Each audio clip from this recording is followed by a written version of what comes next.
नमस्ते, जय हिंद। मैं हूं ऋषि सिंह और आप देख रहे हैं हमारा खास शो विस्तार से। आज हम बात करेंगे कि कैसे ड्रोन्स ने युद्ध के तरीकों को पूरी तरह से बदल दिया है। भारत इस रेस में कहां है, चीन पाकिस्तान के मुकाबले भारत की क्या पोजीशन है, कि भारत आखिर ड्रोन इंडस्ट्री पर इतना फोकस क्यों कर रहा। हम कोशिश करेंगे कि आपको विस्तार से इन सब सवालों के जवाब दे सकें। सबसे पहले जानते हैं कि कैसे ड्रोन्स ने युद्ध के तरीकों को बदल दिया है।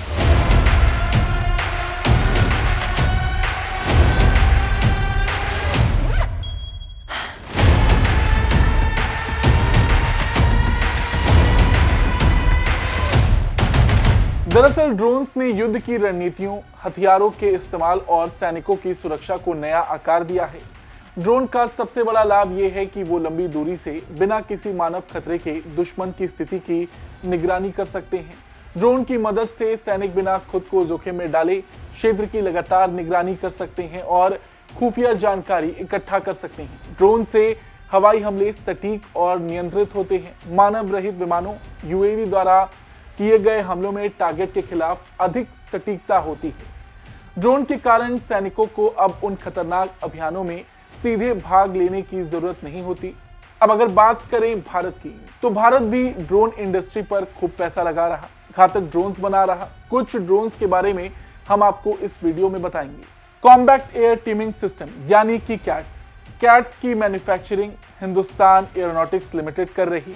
इसके डिजाइन में एचएएल की मदद डीआरडीओ, नेशनल एरोस्पेस लेबोरेटरीज और new space research and technologies कर रही। इन ड्रोन्स के 4 वेरिएंट्स हैं: cats warrior, cats Hunter, cats alpha और कैट्स इंफिनिटी। चारों का अलग अलग उपयोग किया जा सकता है या फिर एक साथ एक ही तरह के काम के लिए। साल 2018 में इन ड्रोन्स पर काम शुरू हुआ था। इनका इस्तेमाल भारतीय वायुसेना और भारतीय नौसेना द्वारा किया जाएगा। बात करें कैट्स वॉरियर की, तो इन ड्रोन्स में PTAE-7 twin turbo jet engine लगा है। ये वॉरियर ड्रोन 2-4 का फॉर्मेशन बनाकर हमला करते हैं। ये एक स्टेल्थ ड्रोन है, यानी रडार को धोखा देने में माहिर। इस ड्रोन की रेंज 150 किलोमीटर है। ये निगरानी, जासूसी हमला और आत्मघाती हमला करने में सक्षम है। सुसाइड मिशन पर इसकी रेंज को बढ़ाकर 700 किलोमीटर किया जा सकता है। फिर आता है कैट्स हंटर ड्रोन का वजन 600 किलोग्राम है। इसका डिजाइन मिसाइल की तरह है। इसे भारतीय वायुसेना अपने फाइटर जेट्स मिराज 2000, जगुआर या सुखोई में भी लगा सकती है।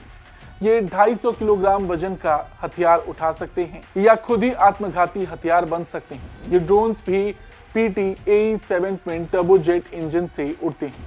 कैट्स अल्फा, ये ड्रोन स्वाम अटैक के लिए बनाया गया है। ये एक आत्मघाती हथियार है, यानी एक बार इसे छोड़ दिया तो ये दुश्मन के टारगेट पर जाकर खुद को साथ साथ बर्बाद कर सकता है। इसका वजन 25 किलोग्राम है। ये ग्लाइड करते हुए 100 किलोमीटर की रेंज तक जा सकता है। सुखोई फाइटर जेट से 30 से 40 अल्फा ड्रोन दागे जा सकते हैं। कैट्स इंफिनिटी को देखा जाए तो ये बहुत खास तरह का ड्रोन है। ये ऐसा ड्रोन होगा जो 70,000 फीट की ऊंचाई पर 3 महीने तक लगातार उड़ान भर सकेगा। अब अगर बात करें नागास्त्र 1 की, पिछले साल इंडियन आर्मी को स्वदेशी आत्मघाती ड्रोन नागास्त्र 1 का पहला बैच मिला था। इस बैच में 120 ड्रोन्स थे। ये ड्रोन्स दुश्मन के बंकर, पोस्ट, हथियारों, डिपो को खत्म करने में माहिर होते हैं। इन ड्रोन्स को सेना लॉइटरिंग म्यूनिशन कहती है। आसान भाषा में समझें तो सुसाइड ड्रोन्स। इन ड्रोन्स को बनाया है इकोनॉमिक्स एक्सक्लूसिव लिमिटेड कंपनी और Z motion autonomous system private limited ने। दोनों कंपनियां सोलार इंडस्ट्रीज की सब्सिडियरी हैं और जो जानकारी है उसके मुताबिक सेना को कुल मिलाकर 450 नागास्त्र दिए जाएंगे। इसका परीक्षण चीन सीमा के पास लद्दाख की नुब्रा घाटी में किया जा चुका है। इन ड्रोन्स को कम आवाज और कम नजर आने वाली तकनीक की मदद से दुश्मन के घर में घुसकर हमला करवाया जा सकता है। इस हथियार के 2 वेरिएंट्स हैं। नागास्त्र के दोनों वेरिएंट 60 से 90 मिनट तक उड़ान भर सकते हैं। इसकी ऑपरेशनल रेंज 15 किलोमीटर है। आपको बता दें, नागास्त्र फिक्स्ड विंग ड्रोन है जो विस्फोटक के साथ दुश्मन के अड्डे पर हमला करने में सक्षम होता है। इसके वेरिएंट्स को ट्राइपॉड या हाथों से उड़ा सकते हैं। इसका वजन 6 किलोग्राम है। ये एक बार में 60 मिनट उड़ सकता है। दूसरा वेरिएंट मैन पोर्टेबल है, इससे 2 सैनिक मिलकर ढो सकते हैं। इसमें 4 किलोग्राम का विस्फोटक लगा सकते हैं। दूसरा वेरिएंट टैंक, बख्तरबंद और एंटी पर्सनल हमले में काम आ सकता है। ये पोर्टेबल न्यूमेटिक लॉन्चर के जरिए उड़ता है। इसके 3 मोड्स आते हैं। इसमें डुअल सेंसर लगे हैं जो दिन रात में काम करते हैं।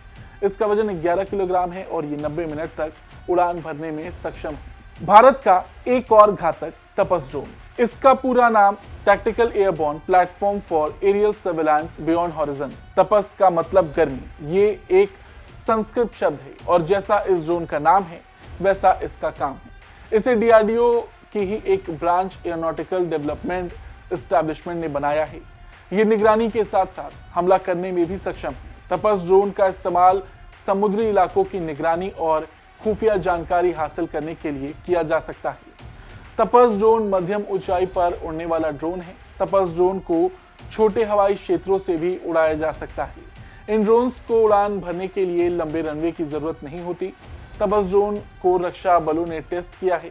तपस ड्रोन अधिकतम 224 किलोमीटर प्रति घंटा की रफ्तार से लगातार 1000 किलोमीटर तक उड़ान भर सकता है। अधिकतम ये 35,000 फीट की ऊंचाई तक जा सकता है। अब अगर बात करें दृष्टि 10 स्टारलाइनर ड्रोन की, तो ये ड्रोन इजराइल के हमीज 900 का भारतीय वर्जन है। दृष्टि 10 को अडानी डिफेंस एंड एरोस्पेस की हैदराबाद फैसिलिटी में बनाया गया है।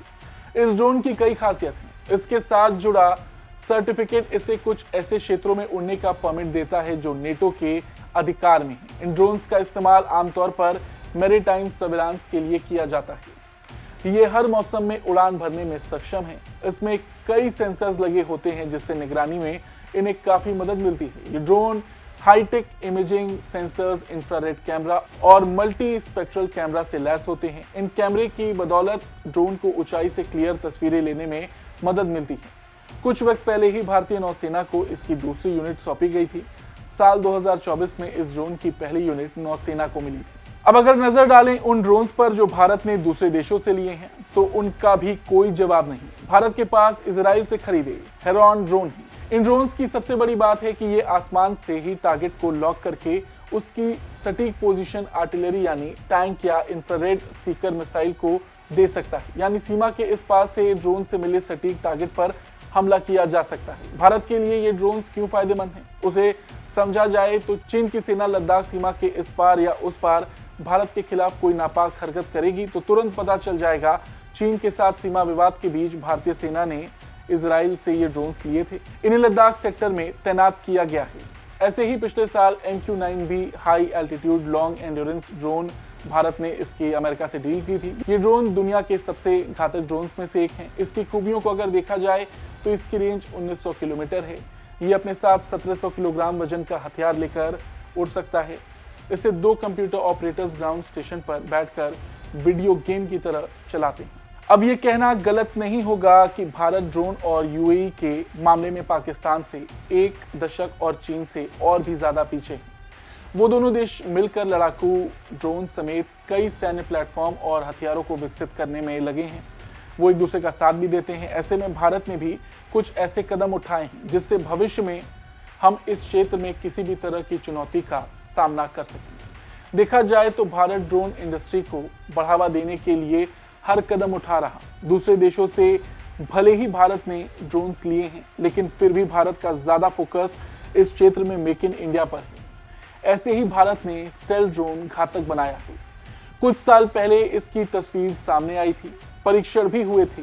इसकी जानकारियों को पूरी तरह से गुप्त रखा गया है। साल 2025 से 26 के बीच में स्टेल्थ ड्रोन घातक का प्रोटोटाइप लोगों के सामने आ सकता है। वैसे तो भारतीय रक्षा मंत्रालय मेक इन इंडिया को मजबूती देने के लिए स्थानीय स्तर पर ही ड्रोन निर्माण को बढ़ावा दे रही। इससे रक्षा बलों को सस्ता और बेहतरीन हथियार मुहैया कराने का टारगेट है। इसके लिए सरकार प्राइवेट कंपनियों के साथ मिलकर हथियारों का निर्माण कर रही और इसके निर्माण को बढ़ावा दे रही।